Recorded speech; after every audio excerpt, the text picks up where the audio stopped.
नमस्कार दोस्तों, मैं आपका स्वागत करता हूं मेरे YouTube चैनल स्टोरी टेलर पे। इस चैनल पे आपको बहुत सारी नॉवल स्टोरीज ऑडियो बुक्स के रूप में मिलेगी। तो आज हम शुरू करने वाले हैं हमारी हैरी पॉटर सीरीज़ की पहली किताब के चौथे अध्याय को, जिसका नाम है चाबियों का रखवाला। जैसा कि हमने पिछले अध्याय में सुना कि हैरी की चिट्ठियों से परेशान होकर डर्सली दंपति समुद्र के बीचों बीच एक चट्टान पर एक झोपड़ी में रह रहे थे। वीडियो में आगे बढ़ने से पहले चैनल को सब्सक्राइब करें, वीडियो को लाइक करें, शेयर करें और कमेंट करके बताएं कि आप भविष्य में कौन सी कहानियाँ और नॉवेल्स ऑडियो बुक्स के रूप में सुनना चाहेंगे। तो अब आगे। भड़ाम, किसी ने दोबारा दरवाज़ा खटखटाया। डडली चौंक कर जागा। बम कहाँ फटा? उसने मूर्खों की तरह पूछा। तभी उनके पीछे धमाका हुआ और वर्नन अंकल कमरे में फिसलते हुए आए। उनके हाथ में राइफल थी। अब सबको पता चल गया कि उस लंबे पतले पैकेट में क्या था जो वे खरीद कर लाए थे। कौन है? वे चिल्लाए। मैं तुम्हें चेतावनी दे रहा हूँ, मेरे पास बंदूक है। कुछ पल खामोशी रही, फिर धड़ाक दरवाजे को इतनी ताकत से धक्का दिया गया कि उसके कब्जे उखड़ गए और जब दरवाज़ा ज़मीन पर गिरा तो उसकी आवाज़ ने कान के पर्दे हिला दिए। दरवाजे की चौखट पर एक भीमकाय आदमी खड़ा था, लंबे खिचड़ी बालों और जंगली। उलझी दाढ़ी की वजह से उसका चेहरा लगभग पूरी तरह से छुप गया था, परंतु उसकी आंखें काले बीटल की तरह चमक रही थी। भीमकाय आदमी को झोपड़ी में घुसने के लिए अपने शरीर को सिकोड़ना पड़ा और अंदर आते समय वह झुक गया ताकि उसका सर छत से न टकरा जाए। उसने झुककर दरवाज़ा उठाया और आसानी से दोबारा चौखट में लगा दिया। बाहर से आ रही तूफान की आवाज़ अब थोड़ी कम हो चुकी थी। वह मुड़कर उन लोगों को देखने लगा। कोई एक कप चाय पिलाएगा? सफ़र आसान नहीं था। उसने सोफे की तरफ कदम बढ़ाए जहाँ डडली दहशत के मारे जमा बैठा था। मोटे थुल दूर हट, अजनबी ने कहा। डडली ने चूचू जैसी आवाज़ निकाली और अपनी माँ के पीछे छुपने के लिए दौड़ लगा दी, जो डरी और सहमी थी और वह भी वर्नन अंकल के पीछे छुपी हुई थी। और ये रहा हैरी, भीमकाय आदमी ने कहा। हैरी ने उस खूंखार जंगली धुंधले चेहरे को देखा। भीमकाय आदमी की बीटल जैसी आंखें चमक रही थी। हैरी, हमने तुम्हें तब से नहीं देखा जब तुम बहुत छोटे थे, भीमकाय आदमी ने कहा। तुम काफ़ी हद तक अपने डैडी की तरह दिखते हो, परंतु तुम्हारी आंखें बिल्कुल तुम्हारी मम्मी जैसी है। वर्नन अंकल के मुंह से एक अजीब सी खरखराती आवाज़ निकली। मैं कह देता हूँ, आप तत्काल यहाँ से चले जाएं सर, उन्होंने कहा। आप ज़बरदस्ती अंदर घुस आए हैं और आपको ऐसा नहीं करना चाहिए। अपना मुंह बंद रखो डर्सली डरपोक कहीं के, भीमकाय आदमी ने कहा। उसने सोफे के पिछले हिस्से की तरफ हाथ बढ़ाया। वर्नन अंकल के हाथ से बंदूक छीनकर उसे इतनी आसानी से मोड़ दिया जैसे वह रबर की बनी हो और फिर उसे कमरे के कोने में फेंक दिया। वर्नन अंकल ने एक और अजीब सी आवाज़ निकाली जैसे किसी चूहे पर पैर रख दिया गया हो। भीमकाय आदमी ने डर्सली परिवार की तरफ पीट करते हुए कहा, हैप्पी बर्थडे हैरी, तो हम तुम्हारे लिए कुछ लाए हैं। शायद रास्ते में कहीं हम उसके ऊपर बैठ गए होंगे, पर लगता है इसका स्वाद अच्छा ही होगा। अपने काले ओवरकोट के अंदर वाली जेब में से उसने थोड़ा दबा हुआ पैकेट निकाला। हैरी ने कांपते हाथों से उसे खोला। अंदर एक बड़ा चिपचिपा चॉकलेट केक था जिस पर हरी चाशनी से लिखा था, हैप्पी बर्थडे हैरी। हैरी ने भीमकाय आदमी की तरफ देखा। वह कहना चाहता था धन्यवाद, परंतु यह शब्द उसके मुंह तक आते उससे पहले ही उसके मुंह से धन्यवाद के बजाय निकला, आप कौन हैं? भीमकाय आदमी ऐसा। सही बात है, हमने अपना परिचय नहीं दिया। हम रूबियस हैग्रिड हैं, हॉगवर्ट्स की चाबी और मैदान के रखवाले। फिर उसने अपना विशालकाय हाथ बढ़ाया और हाथ मिलाते समय हैरी की बाँह को हिलाकर रख दिया। तो चाय के बारे में तुम्हारा क्या ख्याल है? उसने अपने दोनों हाथ मलते हुए कहा। वैसे अगर तुम्हारे पास कोई जोरदार चीज़ हो तो हम उसके लिए भी मना नहीं करेंगे। उसकी नज़र खाली अंगीठी पर पड़ी जिसमें सिकुड़े हुए चिप्स के पैकेट पड़े थे और उसने नाक भौं सिकोड़ी। फिर वह अंगीठी पर झुका। वे लोग नहीं देख पाए कि उसने क्या किया, परंतु जब एक पल बाद हटा तो वहाँ पर आग की तेज लपट धधक रही थी। आग की वजह से झीली झोंपड़ी लहराती हुई रोशनी में भर गई और हैरी को ऐसा लगा जैसे वह गर्म पानी के बाथटब में बैठा हो। भीमकाय आदमी एक बार फिर सोफे पर बैठ गया, जो उसके वजन से दब रहा था। वह अपने कोट की जेब में ढेर सारा सामान निकालने लगा। तांबे की केतली, कबाब का दबा हुआ पैकेट, पोकर, चाय की पतीली, लकड़ी के कई मग और एक गहरे रंग की बोतल जिसमें से उसने चाय बनाने से पहले एक घूंट पिया। जल्दी ही भुन रहे कबाबों की आवाज़ और खुशबू झोपड़ी में भर गई। जब भीमकाय आदमी काम कर रहा था तो सब चुपचाप रहे, परंतु जब उसने 6 मोटे रसलदार हल्के भुने कबाब पोकर से बाहर निकाले तो डडली थोड़ा झुटपटाया। वर्नन अंकल ने तेज़ी से कहा, डडली, उसकी दी कोई चीज़ मत छूना। भीमकाय आदमी ने ठहाका लगाया। तुम्हारे मोटे थुलथुल बेटे को और मोटा करने की कोई ज़रूरत नहीं है डर्सली, चिंता मत करो। उसने हैरी को कबाब दिए, जो इतना भूखा था कि उसे लगा जैसे उसने इससे अच्छी चीज़ पहले कभी नहीं खाई। पर अब भी वह अपनी आंखें भीमकाय आदमी पर से नहीं हटा पा रहा था। आखिरकार जब किसी ने भी कुछ नहीं बताया तो उसने कहा, माफ़ कीजिए, परंतु मैं अभी सचमुच नहीं जानता कि आप कौन हैं।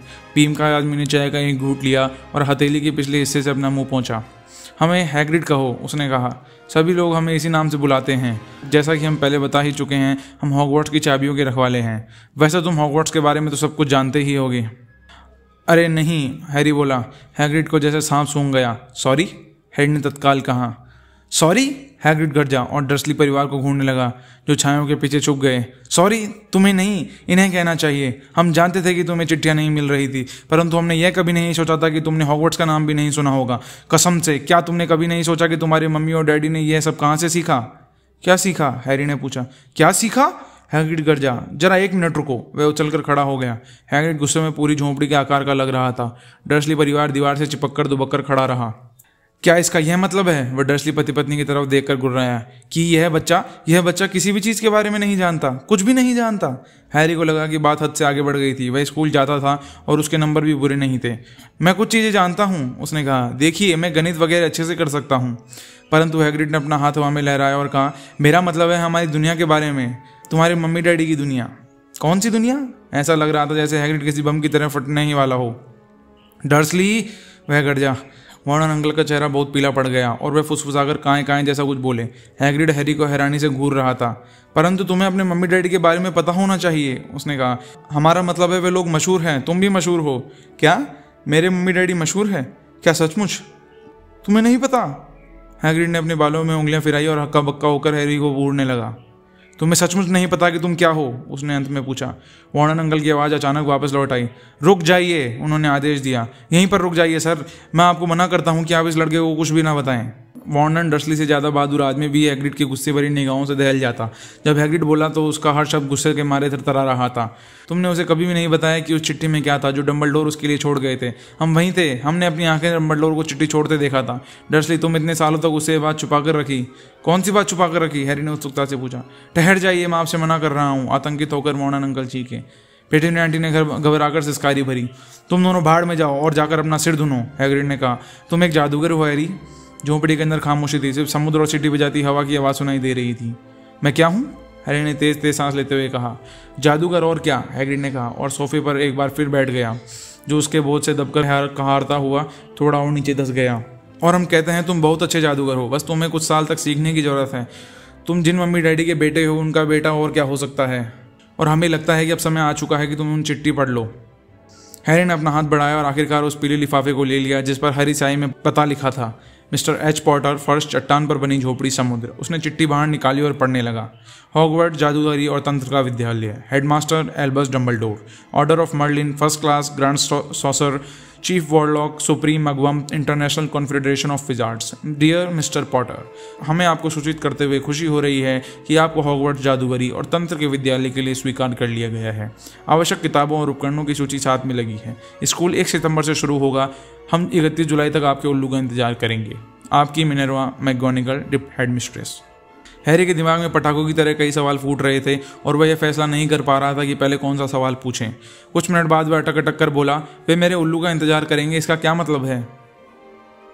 तूफान की आंख, हमें अब याद आया, हैग्रिड ने कहा और उसने अपने माथे पर इतनी जमकर हाथ मारा कि उससे कोई घोड़ा गाड़ी पलट सकती थी।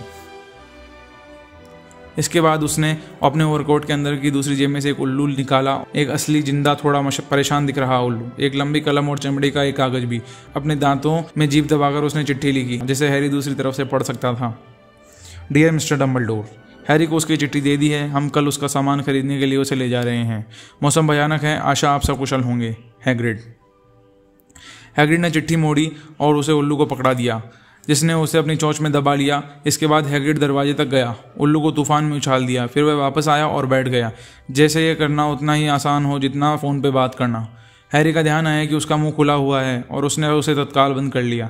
हम कहाँ थे, हैग्रिड ने कहा, परंतु उसी समय वॉर्डन अंकल आग की रोशनी में आ गए आए। उनका चेहरा राख जैसा था, परंतु वे बहुत नाराज लग रहे थे। वह नहीं जाएगा, उन्होंने कहा। हैग्रिड घुर्राया और बोला, हम देखना चाहेंगे तुम जैसा बड़ा मगलू उसे कैसे रोक सकता है। क्या, हैरी ने दिलचस्पी से पूछा। मगलू, हैग्रिड ने कहा, जो जादू न जाने। हम लोग जादू न जानने वाले लोगों को इसी नाम से पुकारते हैं और ये तुम्हारा दुर्भाग्य है कि तुम दुनिया के सबसे बड़े मगलू परिवार में बड़े हुए हो। जब हमने इसे रखा था तो कसम खाई थी कि हम ये बकवास बंद कर देंगे, वॉर्डन अंकल ने कहा। हमने कसम खाई थी कि हम उसके अंदर के सारे कचरे को बाहर निकाल देंगे। जादूगर, आपको पता था, हैरी ने कहा, आपको पता था मैं जादूगर हूँ? पता था, पेटूनिया आंटी अचानक चीखी। हाँ पता था, बिल्कुल पता था। तुम जादूगर कैसे नहीं होते, क्योंकि मेरी पागल बहन भी तो यही थी। उसे भी इस तरह की चिट्ठियां मिलती थी और वह स्कूल में चली गई। छुट्टियों में जब वह घर आती तो उसकी जेब में ढेर सारे मेंढक भरे रहते थे और वह चाय के कप को बार बार चूहे में बदलती रहती थी। मैं ही अकेली ऐसी थी जो उसकी असलियत जानती थी। वह दीवानी हो गई थी, परंतु मेरे मम्मी डैडी तो खुशी से फूले नहीं समा रहे थे। अरे नहीं, हमारी लिली तो ये थी, हमारी लिली तो वो थी। उन लोगों को गर्व था कि उनके घर में भी एक जादूगरनी थी। वे एक लंबी सांस लेने के लिए रुकी और बोलने लगी। ऐसा लग रहा था जैसे वे कई सालों की भड़ास निकालना चाहती थी। फिर वहाँ से उसे स्कूल में पॉटर मिला, दोनों ने शादी कर ली, फिर तुम पैदा हुए और जाहिर है मैं जानती थी कि तुम भी उन्हीं की तरह बनोगे, उतने ही अजीब, उतने ही पागल। और फिर एक धमाके में उन लोगों की जान चली गई और तुम हमारे पल्ले पड़ गए। हैरी का चेहरा बिल्कुल सफ़ेद पड़ गया था। जैसे उसके बोलने की शक्ति वापस आई तो उसने कहा, धमाके में? आपने तो मुझे बताया था कि वे लोग कार एक्सीडेंट में मरे थे। Car accident? हैग्रिड दहाड़ा। वह इतने गुस्से से कूदा कि डर्सली परिवार अपने कोने में और पीछे खिसक गया। लिली और जेम्स पॉटर का कार एक्सीडेंट हो ही नहीं सकता, यह बकवास है, सरासर झूठ है। हैरी पॉटर अपनी खुद की कहानी नहीं जानता, जबकि हमारी दुनिया का हर बच्चा उसका नाम जानता है। परंतु क्यों, क्या हुआ था? हैरी ने जल्दी से पूछा। हैग्रिड के चेहरे से गुस्सा गायब हो गया और अचानक चिंता के भाव दिखाई देने लगे। हमें इस बात की उम्मीद नहीं थी, उसने धीमी और परेशानी आवाज़ में कहा। जब डम्बलडोर ने हमसे कहा था कि तुम्हें लाने में दिक्कत हो सकती है तो हमें यह अंदाज़ा नहीं था कि तुम्हें कुछ भी पता नहीं होगा। वैसे हैरी, हमें नहीं मालूम कि तुम्हें बताने के लिए हम सही आदमी हैं या नहीं, परंतु किसी न किसी को तो ये बताना ही पड़ेगा। बिना ये जाने तुम हॉगवर्ट्स में नहीं जा सकते। उन्होंने डर्सली की तरफ नफरत से देखा। तो ये अच्छा होगा कि तुम जान लो जितना हम तुम्हें बता सकें, परंतु ध्यान रखना, हम तुम्हें सब कुछ नहीं बता सकते। ये बहुत बड़ा रहस्य है, हम तुम्हें सिर्फ कुछ बातें ही बता सकते हैं। वह बैठ गया और कुछ पल तक आग को देखते रहने के बाद उसने कहा, हमें लगता है कि बात शुरू होती है उस जादूगर से जिसका नाम था, परंतु यकीन नहीं होता कि तुम उसका नाम भी नहीं जानते, जबकि हमारी दुनिया में हर कोई उसका नाम जानता है। कौन? देखो, अगर हमारा बस चलता तो हम उसका नाम कभी नहीं लेते। कोई भी उसका नाम लेना पसंद नहीं करता। पर क्यों? तूफान की आंख। हैरी, लोग अभी भी डरे हुए हैं। हे भगवान, इस बात को समझाना कितना मुश्किल है। देखो, वह एक ऐसा जादूगर था जो गलत रास्ते पर चला गया और वह इस रास्ते पर बहुत आगे पहुंच गया। इससे भी बुरा, सबसे बुरा हो गया। उसका नाम था। हैग्रिड ने मुंह खोला परंतु शब्द बाहर नहीं निकले। आप लिखकर बता दे, हैरी ने सुझाव दिया। नहीं, हम उसके नाम की स्पेलिंग नहीं आती। ठीक है, वोल्डेमॉर्ट। हैग्रिड की कपकपी छूट गई। अब दोबारा हमसे उसका नाम मत बुलवाना। बहरहाल यह जादूगर आज से करीब 20 साल पहले दूसरे जादूगरों को अपने दल में शामिल कर रहा था। कई जादूगर उसके दल में चले गए। कुछ तो डरे हुए थे, कई उसकी ताकत में थोड़ा हिस्सा चाहते थे, क्योंकि वे अपने आप को सचमुच ताकतवर बना चुका था। बहुत बुरे दिन थे हैरी। कोई भी नहीं जानता था कि किस पर भरोसा करे और किस पर नहीं। अजनबी जादूगरों और जादूगरनियों से दोस्ती करने की हिम्मत ही नहीं होती थी। भयानक घटनाएं होने लगी। वह सिंहासन की तरफ बढ़ रहा था। जाहिर है कुछ लोग उसके खिलाफ लड़े और उन्हें मार डाला भयानक तरीके से। हॉगवर्ट्स इकलौती ऐसी जगह थी जहां उसका खतरा नहीं था। हमें लगता था कि डम्बलडोर अकेले ऐसे जादूगर थे जिनसे तुम जानते हो कौन डरता था। स्कूल पर कब्जा जमाने की उसकी हिम्मत नहीं हुई, कम से कम उस समय तो नहीं थी। अब जहां तक हम जानते हैं तुम्हारे मम्मी डैडी बहुत अच्छे जादूगर थे। अपने स्कूल के दिनों में हॉगवर्ट्स में हेड बॉय और हार्ड गर्ल थे। यह रहस्य है कि तुम जानते हो कौन ने उन्हें अपनी तरफ मिलाने की इससे पहले कोशिश क्यों नहीं की। शायद वह जानता था कि डम्बलडोर के इतने करीब थे कि काले जादू की तरफ वह कभी नहीं जाएंगे, या शायद उसने सोचा कि वह उन्हें राजी कर लेगा, या फिर शायद वह सिर्फ उन्हें अपने रास्ते से हटाना चाहता था। हम तो बस इतना जानते हैं कि 10 साल पहले हैलोवीन की रात वह तुम्हारे गांव में आया और उसने तुम्हारे मम्मी डैडी को मार दिया जब तुम 1 साल के थे। हैग्रिड ने अचानक एक बहुत गंदा धब्बेदार रुमाल निकाला और इतनी जोर से नाक छींकी मानो कोहरे की चेतावनी देने वाला बिगुल बजा हो। सॉरी, उसने कहा, परंतु ये बहुत दुख भरी कहानी है। हम तुम्हारे मम्मी डैडी को जानते थे और उनसे अच्छे लोग दुनिया में नहीं मिल सकते। खैर, तुम जानते हो कौन ने उन्हें मार डाला। दरअसल हैरानी की बात यह है कि उसने तुम्हें भी मारने की कोशिश की। हमें लगता है वह तुम्हारे खानदान को पूरी तरह से खत्म कर देना चाहता था। दूसरे लोगों की जान लेने में उसे मजा आने लगा था, परंतु वैसा नहीं कर सका। कभी तुमने सोचा है कि तुम्हारे माथे पर ये निशान कैसे आया? यह मामूली खरोच नहीं है हैरी। यह घाव जब होता है जब कोई शैतान किसी को शक्तिशाली और बुरा श्राप देता है। तुम्हारे मम्मी डैडी और घर को तो उसने पहले ही मिटा दिया, परंतु उसका जादू तुम पर काम नहीं आया और इसलिए तुम मशहूर हो। उसने जिन लोगों को मारने का फैसला किया उन एक से एक जादूगर थे, जैसे कि मैनिकॉन्स, बोन्स, प्रिवेट्स, और तुम छोटे बच्चे थे और फिर भी तुम जिंदा बच गए। हैरी के दिमाग में बहुत दर्दनाक विचार आ रहे थे। जब हैग्रिड की कहानी खत्म हुई तो एक बार फिर से हैरी हरी रोशनी की चकाचौंध देखी और उसे वह पहले से भी ज्यादा साफ दिखाई दी। अब उसे कुछ और भी याद आया। जीवन में पहली बार एक तेज भावहीन क्रूर हंसी। हैग्रिड ने उसे दुख भरी निगाहों से देखा। तबाह हो चुके घर में से हमने खुद तुम्हें निकाला था डम्बलडोर के कहने पर, फिर हम तुम्हें इन लोगों के पास ले आए। बकवास बहुत हो चुकी, वर्नन अंकल ने कहा। हैरी उछल पड़ा। वह लगभग भूल गया कि डर्सली परिवार भी वहां पर था। निश्चित रूप से ऐसा लग रहा था जैसे वर्नन अंकल की हिम्मत वापस लौट आई। वह हैग्रिड को खा जाने वाली नजरों से देख रहे और उनकी मुट्ठी तनी हुई थी। अब कान खोलकर सुन लो लड़के, उन्होंने गुस्से से कहा। मैं मानता हूं कि तुम थोड़े अजीब हो, परंतु शायद इतने भी अजीब नहीं कि जमकर पिटाई करने के बाद भी सही ना हो सको। और जहां तक तुम्हारे माता पिता के बारे में कही गई बातों का सवाल है, तो यह सच है कि वे जादूगर थे। मैं इस बात से इनकार नहीं करता, पर मुझे लगता है कि दुनिया उनके बिना ज्यादा अच्छी तरह चल रही है। उन्हें वही मिला जो उन्हें मिलना चाहिए था। इन जादूगरों से घुलने मिलने का नतीजा यही होता है। मुझे ऐसी ही उम्मीद थी, हमेशा जानता था कि उनका अंत बुरा ही होगा। परंतु उसी पल हैग्रिड सोफे से उछला और उसने अपने कोट के अंदर से एक टूटी फूटी गुलाबी छतरी निकाली। इसे वार्डन अंकल पर तलवार की तरह तानते हुए उसने कहा, हम तुम्हें चेतावनी दे रहे हैं डर्सली, हम तुम्हें चेतावनी दे रहे हैं। अगर आगे एक भी शब्द कहा तो। दाढ़ी वाले भीमकाय आदमी के हाथ में छतरी की नोक भाले की तरह दिख रही थी। घायल होने के खतरे को देखते हुए वार्डन अंकल की हिम्मत एक बार फिर जवाब दे गई। वे दीवार से पूरी तरह टिककर और खामोश खड़े हो गए। अब ठीक है, हैग्रिड ने कहा, जो गहरी सांस लेते हुए एक बार फिर सोफे पर बैठ गया, और इस बार सोफा इतना धस गया कि फर्श से जा लगा। इस बीच हैरी को बहुत सारे सवाल पूछने थे, सैकड़ों सवाल।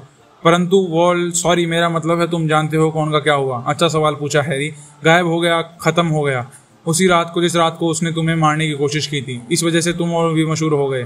यही तो सबसे बड़ा रहस्य है। देखो, दिनों दिन ज्यादा ताकतवर होता जा रहा था वह, फिर भी क्यों चला गया? कुछ लोग कहते हैं कि वह मर गया, हमें लगता है बेकार की बात है। हमें नहीं लगता उसमें इतनी इंसानियत थी कि वह मर जाता। कुछ लोग कहते हैं कि वह अभी भी कहीं पर है और अपना समय काट रहा है, परंतु हमें इस पर भी विश्वास नहीं है। जो लोग उसकी तरफ थे अब हमारी तरफ लौट आए हैं। कुछ तो जैसे लंबे समय तक बेहोश रहने के बाद होश में आए हैं। अगर वह वापस आ रहा होता तो हमें नहीं लगता कि लोग लौटकर हमारी तरफ आ सकते थे। हम में से ज़्यादातर लोगों का मानना है कि अब भी वह कहीं पर है, परंतु उसकी शक्तियाँ चली गई है। वह इतना कमज़ोर हो गया है कि अब कुछ नहीं कर सकता, क्योंकि तुम्हारे पास कोई ऐसी चीज़ थी जिसने उसके ख़त्म कर दिया। उस रात को ऐसा कुछ हुआ था कि जिसकी किसी को कोई उम्मीद नहीं थी। हम नहीं जानते कि वह क्या था, कोई भी नहीं जानता, पर तुम्हारे अंदर ऐसी कोई चीज़ थी जिसने उसकी गिल्लियाँ बिखेर दी। हैग्रिड की आंखों में हैरी के प्रति प्रेम और सम्मान का भाव झलक रहा था, परंतु हैरी खुशी और गर्व अनुभव करने के बजाय सोच रहा था कि कहीं ना कोई भयानक गलती हुई है। जादूगर और वह, यह कैसे संभव था? जिंदगी भर वह डडली से मार खाता रहा, पेटूनिया आंटी और वार्डन अंकल की दहशत में रहा। अगर वह सच जादूगर होता तो जब वे लोग उसे अलमारी में बंद करते थे तो वे मजेदार मेंढक क्यों नहीं बन जाते थे? अगर उसने कभी दुनिया के सबसे बड़े जादूगर को पछाड़ दिया तो फिर डडली उसे हमेशा फुटबॉल की तरह किक क्यों मारता रहता था? हैग्रिड, उसने धीमी आवाज से कहा, मुझे लगता है कि आपको कोई गलतफहमी हुई है। मुझे नहीं लगता कि मैं जादूगर हो सकता हूँ। उसे ये देखकर हैरानी हुई कि हैग्रिड हंस रहा था। जादूगर नहीं हो? अच्छा, जब तुम नाराज या डरे थे तो क्या कभी कोई अजीब घटना नहीं हुई तुम्हारे साथ? हैरी ने आग की तरफ देखा। अगर इस तरह सोचा जाए तो हर वह अजीब घटना जिससे उसके अंकल आंटी उससे बुरी तरह नाराज हुए थे तब हुई थी जब हैरी या तो डरा हुआ था या बहुत गुस्से में था। जब डडली गेहूं उसका पीछा कर रहा था तो न जाने कैसे उन लोगों की पहुंच से दूर चला गया था। जब वह बेहुदा कटिंग के बाद स्कूल जाने से डर रहा था तो उसके बाल अपने आप बढ़ गए थे। हैरी ने हैग्रिड की तरफ मुस्कुराते हुए देखा और हैग्रिड पहले से ही उसकी तरफ देखकर मुस्कुरा रहा था। देखा, हैग्रिड ने कहा, हैरी पॉटर जादूगर कैसे नहीं है? तुम जरा ठहरो तो सही, तुम हॉगवर्ट्स में मशहूर हो जाओगे। परंतु वार्डन अंकल बिना लड़े हार नहीं मानने वाले थे।